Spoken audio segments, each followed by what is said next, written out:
You're watching Around the Bay Sports. Make sure to leave a like and subscribe. Follow us on Instagram. Here are your hosts.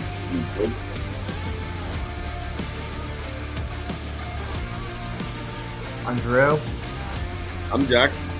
Now I'm on, and this is Around the Bay. 4. Thanks for tuning in. Another episode of Around the Bay Sports here, 8 p.m., 11 Central, Thursday nights. And we got some stuff to discuss. We've got some NFL. Of course, we'll talk about the Gales, Kevin the last laugh on being Gonzaga. That's got them ranked, so we'll talk about that.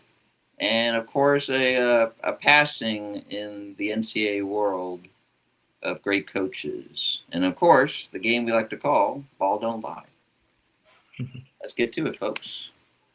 But before we do all that, we have some NBA news to discuss. And that is Jason Tatum is back. And I want to say this might be the perfect window of return. Because Detroit is right now running the East. And Boston, surprisingly enough, they've been doing really – Jaylen Brown's having like almost an MVP sort of season. We got Pritchard going berserk and a whole bunch of stuff.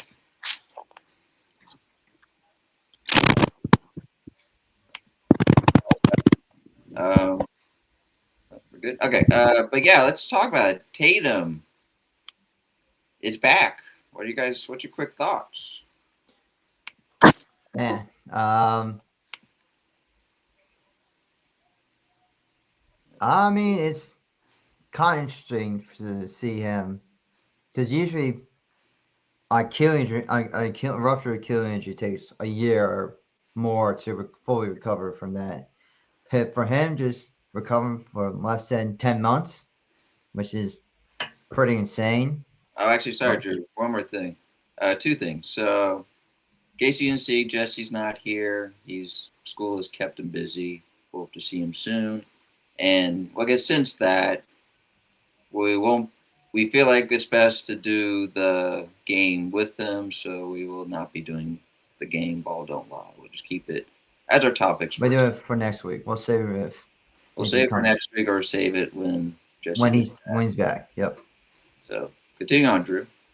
For those folks who don't know what a rupture Achilles is, one of pretty historic injuries in sports. You see Kobe Bryant have it. You've seen Kevin Durant had it. You've seen a lot of NFL players or even baseball players had Achilles injury.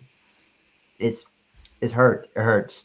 Not a lot of people come back from those type of injury or dominate after they tear those ruptured Achilles. But you know what?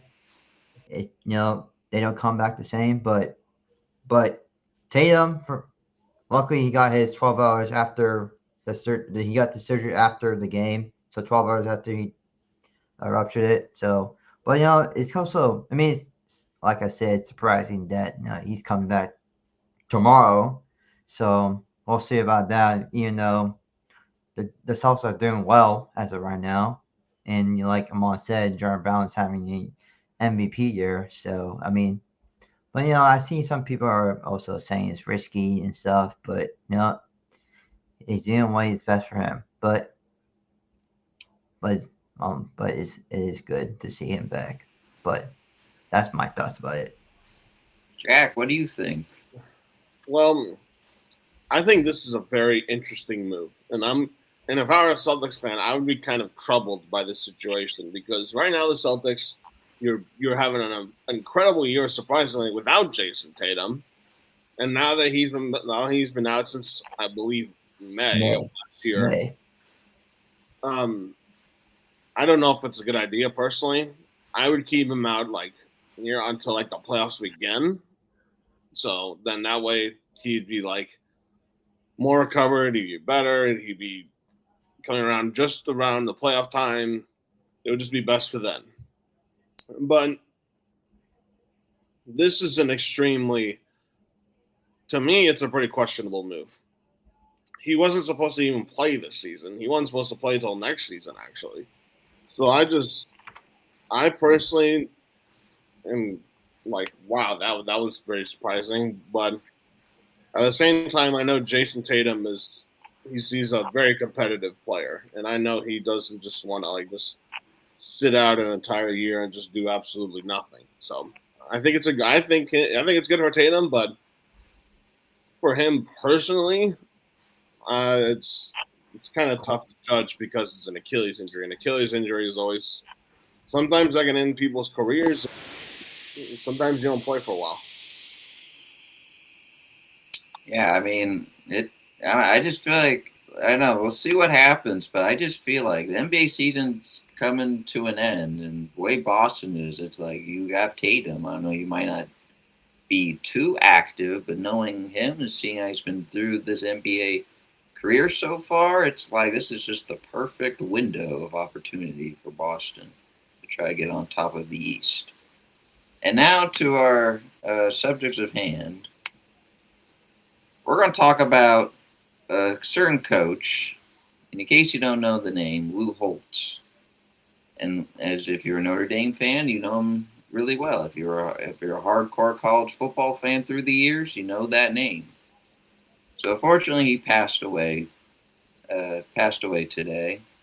And before we share our thoughts, he's quite a philosopher when it comes to the way he speaks. And I was doing some researches on like what is he's known like his quotes, and this one kind of got me.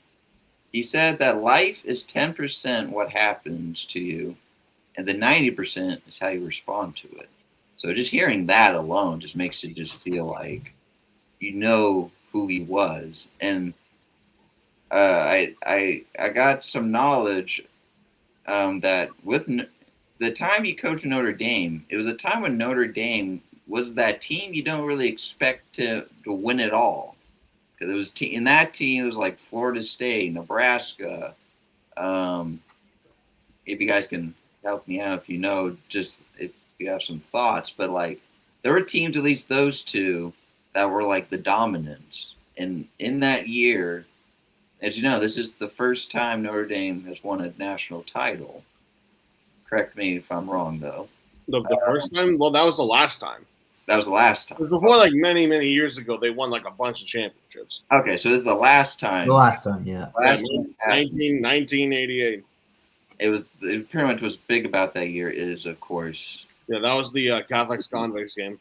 He took it all the way and won it in a year that no one expected. But as we know, Drew and Jack, we know Jack because, got some Notre Dame alumni in his family, and Drew being a fan as well. What are you guys' just thoughts of just hearing about this passing? Well, Drew, you can go first. I mean,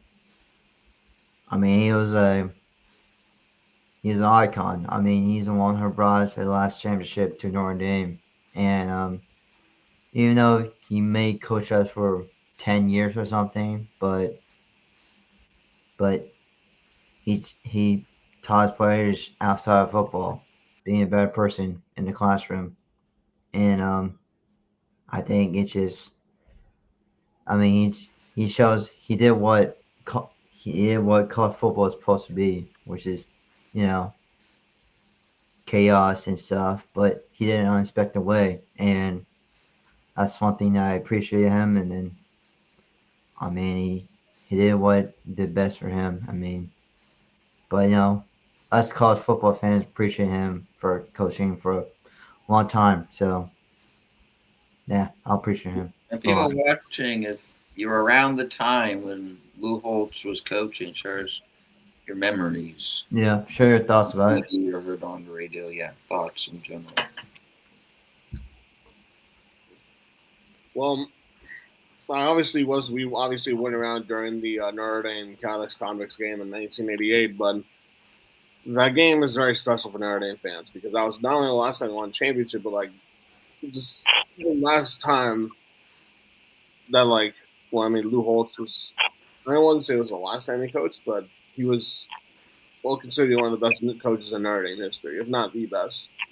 Because he would give certain speeches in the locker room and give the team the proper motivation.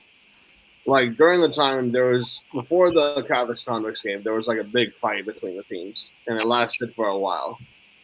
And then all the guys go to locker rooms, and Lou Holtz was pretty much saying to the guys, like, if you keep fighting or doing this, you're not gonna play like here ever again. If you want to like go find the parking lot after the game, then go and do whatever you want. But then he said, I will tell you, you got an afternoon to play and a lifetime to remember. But then he said one thing at the end that got all the players fired up. But he said, "You do me one favor. You save Jimmy Johnson's ass for me." Hmm. And after that, Notre Dame just took over for the rest of the afternoon. So, really successful coach. RIP to one of the greats, and he'll definitely be missed in the college football community and the Notre Dame community as well. Yeah. But as we know for Notre Dame, maybe this is they could win it for Lou next when we get to the college football season. Yeah, win for Lou and win for the Gipper. If you guys know that movie reference. But let's get to some NFL news. As we know, draft is not yet there, but free agency is approaching, and we already got some early moves. We'll start with one that I don't know if it's really surprising, but the Kyler Murray chapter in Arizona has concluded as he will be released from the Arizona Cardinals. So, as you know, Cardinals got the new head coach, which is Mike LaFleur's brother. I don't know if it's younger or older, but younger. He's the new coach. They were trying to get the Kubiak stakes, but the Raiders got him. But yeah, Murray, first move, and it's Kyler Murray being released. And I don't know where I'm talking about this with Drew, but Jack, we'll move Drew so you can work things out. But Jack, what's your thoughts on at least the news about Kyler Murray being released? Well, I think it's very interesting news, but at the same time, not really that surprised. There was some speculation about Kyler Murray wanting to leave. Now, I personally think he's going to go to the Vikings or the Jets. But for like trade stock wise, for like the Niners and stuff, I would prefer him to go to the Jets. Oh, yeah, there's actually some Niner news I want to share. I don't know if you guys caught it, but go on. But yeah, him playing for the Cardinals, it's. I mean, he should have stuck to baseball instead. But that's actually something about that. The A's still, I don't know, something about the A's still have. I don't know, it's like rights or something. I mean, Jesse would probably know best. Yeah, I'm gonna be right. Yeah, it was rights. So it's like, heck, he could go now and go back to the A's. Who knows? Yeah. But I mean, I think it's a good move for Kyler Murray, but I think he's going to go to one of those two teams. If he doesn't go to either team, then I don't know where he's going to go to be honest. But I'm just glad he's out of the Niners division. I mean, do you have a team in particular? For me, like I mentioned, I think it's either going to be the Vikings or Jets. Okay, yeah, I heard the Jets were favorites. Drew, what are your thoughts of the Murray news? I mean, it is unexpected news I would thought about, and like Jack said, I think the Jets are like one of the favorites to land him. So I mean, I don't know what was the cause of him getting released, but I mean, it was shocking to me. But you know what? I think team like Jack said, Minnesota or New York. I mean, but also I don't think the Jets will develop Kyler Murray as like they did to Sam Darnold. You know, like I feel like it would most likely go in Minnesota, but I wouldn't trust JJ McCarthy if I was honest. Well, we got our first comment of the stream. Murray should not go to the Jets because He's saying Sam Darnold is an example. Yeah. Unless they give him like a giant contract or. I mean, I have some family that are from Arizona, and I'm really curious what their news is. Oh, Jackson. Yeah, but like I'm just curious because they live in Arizona, so they're Cardinals fans. I mean, they support the Cardinals, maybe. But anyway, I I'm curious what their thoughts are about that, of the Murray news. And yeah, I don't know. Drew, do you have a team in mind that might best fit? But I've heard Uh, one team that I maybe could. mean, Because he's not going to um, want to be a backup. That's just he's yeah, just not going to want to do that. Yeah, I'm gonna say the Vikings, just to be safe. just to be safe. Yeah, I like Yeah. that. I know, like, he probably doesn't want to be a starter, but I saw some people speculate he actually joins the Rams because I think about Kingsbury. I don't know if Kingsbury's with the Rams though, so I'll exclude that thought. Isn't Kingsbury with the?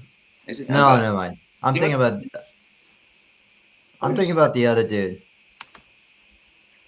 All right, we'll continue on. Let's get to the next news. Well, actually, let's first, before the recent news, get to the old news. The first trade, before actually another a trade that happened as well, McDuffie to the Rams. Speaking of the Rams, McDuffie is in LA for one of the first round picks of this year's draft.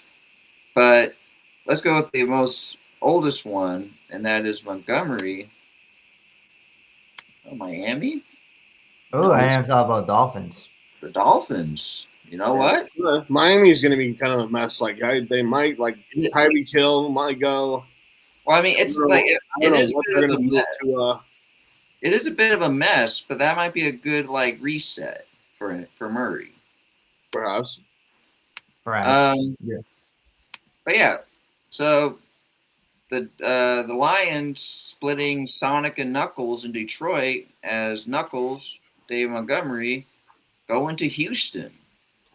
So going to the AFC.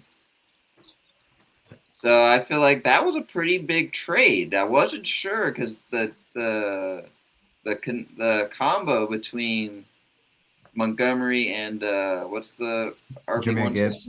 Yeah, Jahmyr Gibbs. Jahmyr Gibbs. Yeah, Gibbs. We saw how that duo is, and now they're splitting those two up. So what do you guys think? How does this affect either? Well, I find this to be.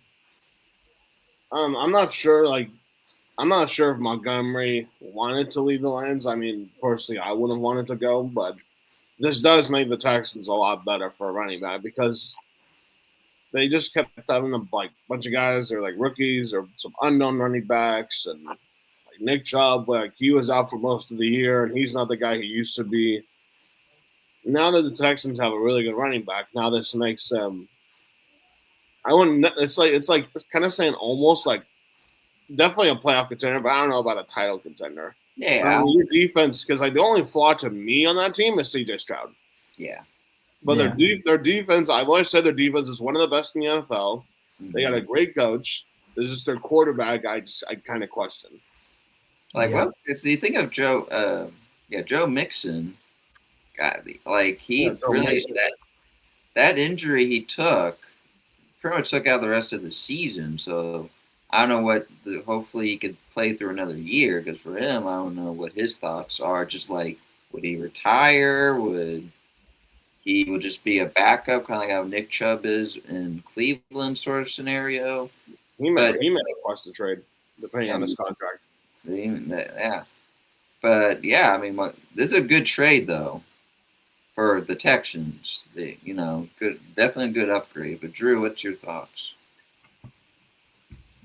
I mean, it's kind of interesting, like you mentioned, that the duo between him and Jahmyr Gibbs, they were arguably one of the best duo in NFL, and just like I mean, it was kind of interesting that you wouldn't expect to see a move like that. If like a key player is like a big part of your team, and I just questioning about it, but you know what? The Texans got better with their running backs, and I mean, the defense is always their strong suit, and they have a good coach, and like Jack mentioned, C.J. Stroud is just, I guess, he's just a problem to them. So But not it's a good upgrade for the Texans. But like Jack said, I don't think they're a Super Bowl contender, but I think they got better for sure. I agree. Like, it's not. We're not going there. I mean, the Texans have made some playoff appearances with C.J. Stroud, but we've been seeing a lot of flaws with him. Hope he can fix these mistakes and try to get back to how we what to that we no. He's been having like this might have been a bad year, but it's just like if you think on I think his first year he was pretty good. So it's like I feel like they made the right pick. It's just they gotta hopefully fix the kinks, I guess, and hopefully get I back. mean, I don't know how they're gonna utilize David Montgomery as a running back with like Joe Mixon, like you just mentioned, and all the other running backs. All right, let's go to the most recent news, and we'll see if this helps. The Bills win the DJ Moore stakes, and as the Bears, as you know, Moore went berserk in Chicago, and now you figure he would stay, and now he gets traded to Buffalo, and we know these Bills trying to help Josh Allen here because he's a hell of a quarterback, but it's just we want I just feel like for all of us when we see him play, we want him to like at least beat Mahomes, but at least like get like we know last year that was their chance, Yep, but they last year was a missed it. chance. The game with Denver it was a rough one, but I just feel like now with this upgrade of DJ Moore, it kind of got the duo of like him with Stephon Diggs in a way. What do you guys think of the Bills that's getting DJ Moore? Would this help Josh Allen? What are your thoughts? Well, it gives Josh Allen it's like this might be his best target, I would say, since he had Stephon Diggs on his team. It's good. DJ Moore is a very solid player. He had a breakout year in Chicago. And I think this is a great move for Josh Allen and the Bills. Now for the Bears, The Bears. It's kind of like a yes and no because like you got rid of one of your best receivers, but at the same time, you got a bunch of like receivers on your team like Rome Odunes, Luther Braden, I believe his name is. Luther Burden, yep. Yeah, Loveland, the tight end. You got all these like young guys on the team that are like a bunch of breakout players. So I don't think it really hurts him, but this does help the Bills out when they need more firepower at the receiver. Yeah, like I feel like the reason they did this trade now Dunze would be the receiver one. Now. He had a breakout year. Now it's what is like being a main target. But yeah, Drew, you got? I guess another question is about: were you surprised they goes to the Bills? Like you didn't thought the Bills had enough capital for him? I mean, to be honest, I didn't expect him to go to the Bills. I wish he was on my Niners because we need upgrade at the wide receiver slot. But you know what? Good for him because the Bills definitely need upgraded for a wide receiver. Because how many wide receiver that Bills had that were injured? Probably a lot, and it kind of helps Josh Allen a lot more with this upgrade. So at least this is probably like Jack mentioned the best target since Diggs, but but he also had Brandon Cook and not Brandon Cook, but Gabe Davis and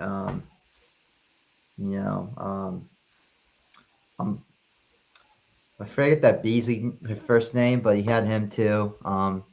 But you know what? It's good. Like Jack said, he had a breakout year last year with Chicago. We'll see about this year. But you know what? It's a good upgrade for the Bills. And I mean, as we know, free agency is approaching. Mike Evans, Trey Hendrickson. There's a lot more prospects. I mean, the other stuff is like George Pickens, for example. He gets franchise tag. Well, I mean, of course, knowing about the Cowboys and how their operation has been running, you feel like a guy like Pickens would be like, he had a crazy season. Now someone picks him up. Nope, he gets tagged. And it's just like, okay, And then Breece Hall. We thought he could finally get away from the the plague franchise of the Jets? Nope. So it's like it's some unfortunate because we've been. It would be nice to talk like, all right, where would Pickens go? Where would Hall go? You know. But yeah, so we'll see. Free agency is a And then Daniel Jones getting a and transition tag. Daniel Jones getting tagged. So It's called transition tag, which is the term I never seen before, which is kind of crazy. yeah, so but another passing that came to thought, sticking with the NFL. You guys know the great Kevin Harlan, hell of a commentator. Yep, the announcer. Yeah. You suck the gravity out of the target center. Yeah, but unfortunately, the name Bob Harlan has passed away. And in case you don't like, as me as a Packer fan, I didn't know how like I'm not a Packer fan for like life of the Raiders, but like being a Packer fan for a while, but hearing this name Bob Harlan, I didn't know much about, but there was a good like story about him, and pretty much to sum it up, he pretty much I know the early years of Lombardi winning those rings, but after all that, it was bad. And this guy named Bob Harlan pretty much flipped it around. Reggie White, Brett Favre, and it kind of kept and it grew. Like he pretty much helped that historic franchise back to winning some titles. And I just thought to do a quick share that he did unfortunately passed away, and so I just say rest in peace for Bob Harlan. And yeah. Continuing on, it's time for the NCAA. As we know, March Madness, the dance is approaching as the regular season of conference play of the men's are Soon be ended. about to be end this weekend, and then, for example, ACC will be on Tuesday night. See how Cal does. But we got some upsets, but before the other upsets, we got to go to the one we need to talk about. As you know, last week we did a little pregame about it, and make sure to check that out, of the Gales and Gonzaga. And the Gales get the last laugh as they beat 8th-ranked Gonzaga. I think, what was it, like 20 plus? Like, I think it was... No, they won by 11. 11? Yeah, it was 70-59. It was my 11. And I said, let's win by 10. Y'all think I was like, oh, I don't know. It's like, well, what you saw, look at that. So, Drew, I know you were at the game. Jesse was too. Nice to hear. You're in town too. I was in town, but I wasn't in the game. But I was able to watch it. You're on campus. You're on campus, so it counts there. But Drew, we'll start with you. You saw with your own eyes, seeing your Gales get the last laugh on the Zags. Before I talk, we were supposed to, in our last show, we were supposed to show our angles, our POV, but I think I'm the only one who put. But you know, forget about that. But man, that was a great win. I mean, that was. And Gales is ranked as well. Sorry, real quick. Gales is also ranked in the top 25. So Jesse's dream has come true. They're ranked. Yeah, I mean, I didn't expect us to win by 10 plus. I'm gonna keep it buck. Like I didn't expect us to win by that much or margin. But you know, the crowd was. They knew this game was coming. They knew this game was on their calendar. And shout out to Gale Force for bringing that insane energy all 40 minutes. Doesn't matter if you like to talk or like to cheer or not, but they brought energy. And we were able to win student section of the week, which is flipping amazing. And but the game overall, it was great. I mean, I just previously stated that I didn't expect us to win by 10 plus or more. I thought it was gonna be a tight game, you know, a close game. But I mean, it was. But you guys is because I tell you, knowing about the Gales, if you take the advantage and keep like the pace. I mean, I know you guys are more of a slow thing, but I just felt like momentum. And you just carried it, and then you got the crowd and all that.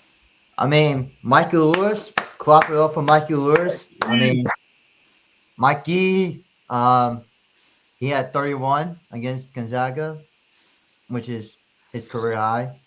And he's from Oakland, so Oakland town.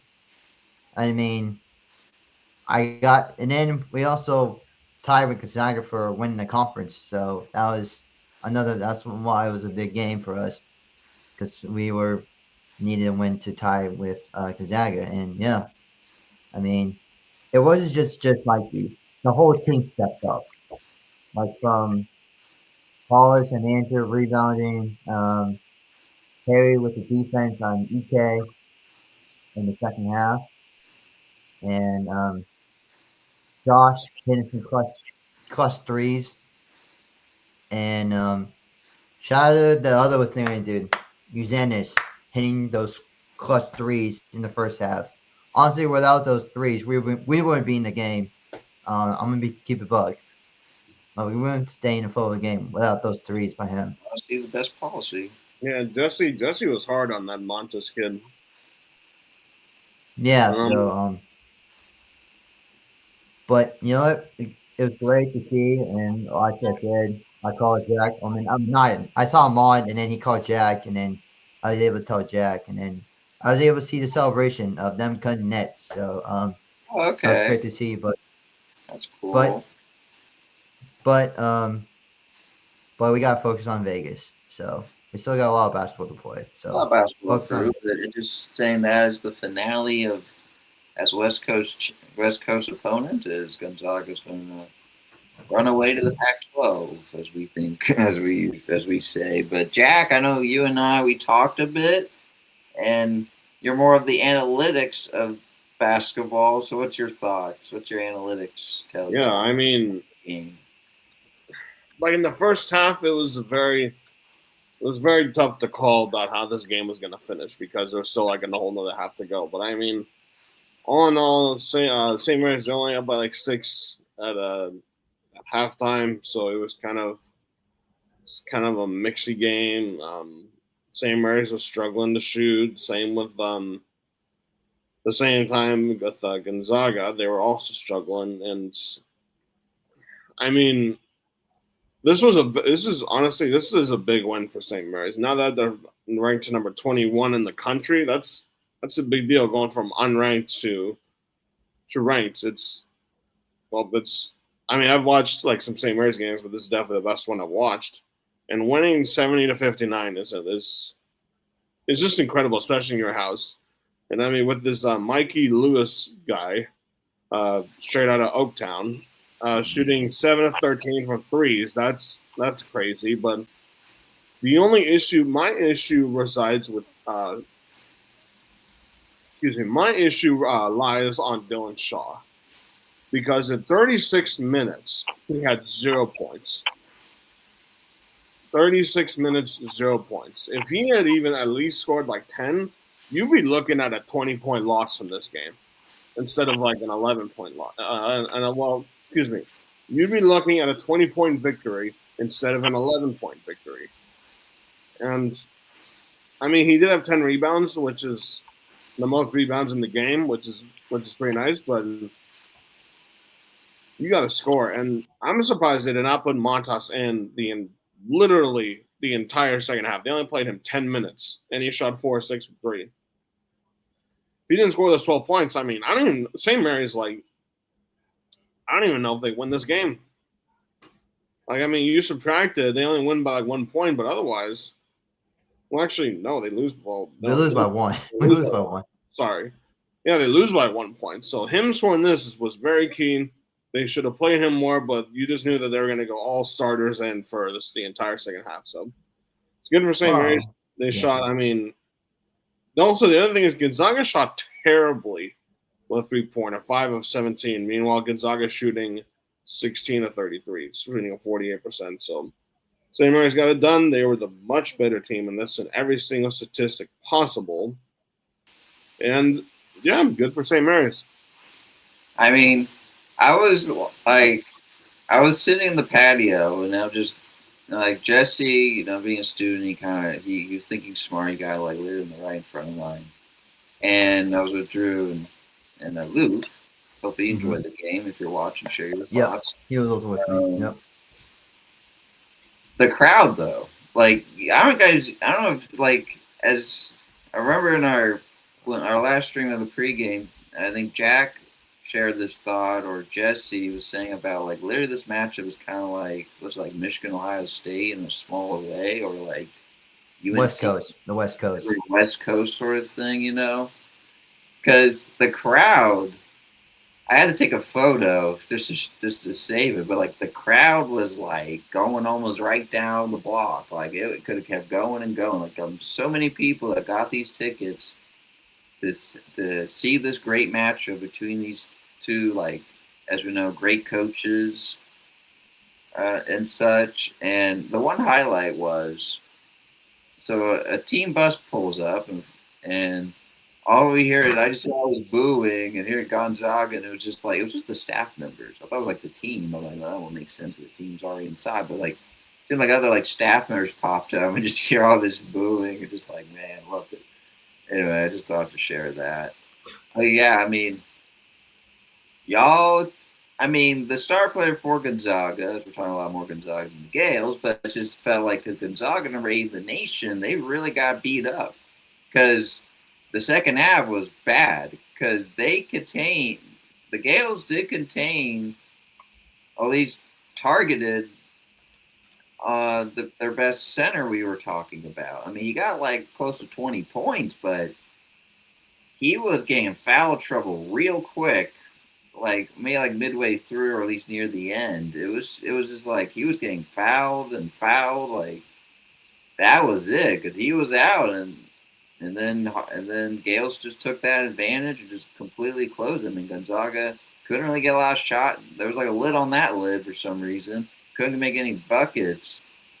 And yeah, Gales get the last laugh. Of course, I mean regular season's over. We might assume that they will meet in the championship one last time, but we will see. Because honestly, those Gonzaga just didn't feel like. Yes, they had looking record wise, they had a good year.